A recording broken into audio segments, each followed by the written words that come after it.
Hey, Scott Johnston here. I want to read from Acts chapter 4 for a second. It says this in Acts chapter 4, verse 11, Jesus is the stone you builders rejected, which has become the cornerstone.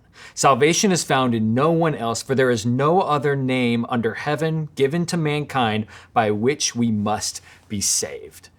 The exclusive claim of Jesus has offended other religions, yeah, but it offends even Christians sometimes. Why does this offend us? I believe there's an underlying current throughout our culture that we've adopted into our theology, and it's the belief that sin isn't serious.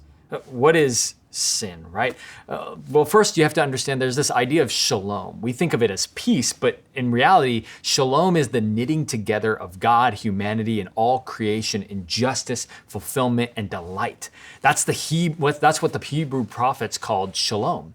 In the Bible, shalom is the universal flourishing wholeness and delight of being in perfect harmony and fellowship with God. Shalom is the way things ought to be. And we see this in our experience. We long for a world without brokenness. If the universe was just a cobbled together bunch of accidents, there would be no reason for us to long for such a thing. Music, movies, and stories echo this longing. We long for paradise and peace, perfect unity, blessedness, and fellowship with God.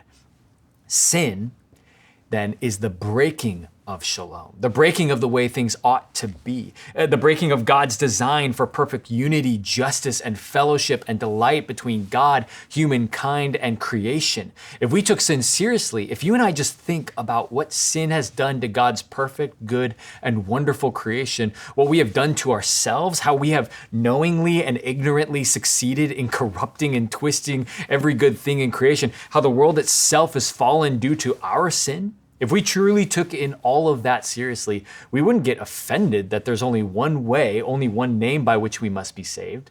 We'd be astounded that there's a way at all. If we truly cared about justice, we'd be scandalized not by the exclusivity of Jesus as a sacrifice, as atonement, but that God would willingly and lovingly take our place. We're fully guilty of sin and deserving of a just punishment for breaking the universe. By what merit are you and I deserving of salvation? No, it's by God's grace alone that we are offered salvation. By His good name and through Christ alone, His good way. I want to share with you a short story from The Silver Chair. It's a book by C.S. Lewis, a children's book.